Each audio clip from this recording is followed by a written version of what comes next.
pasukan Kop Brigade Mobil sanggup berkorban jiwa. Brigade set 351 set.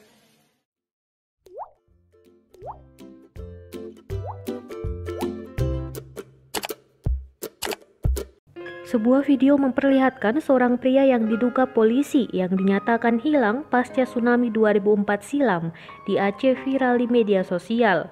Pria itu diketahui Baraka Asep dari Resimen 2 Pelopor.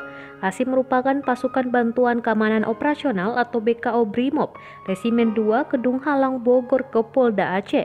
Saat itu, ia bertugas di Poskotis Brimob Peukan Bada Kabupaten Aceh Besar.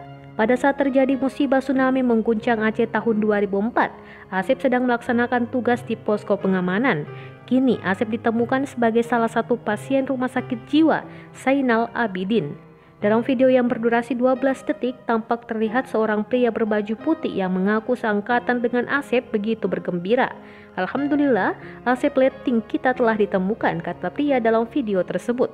Namun pasien yang diduga Baraka Asep itu tampak bingung dan hanya diam. Terkait dengan itu, Kabid Humas Polda Aceh Kombes Winardi mengatakan pihaknya akan melakukan tes DNA dan akan menemui keluarganya di Jawa Barat dan berkoordinasi dengan satuan dinasnya.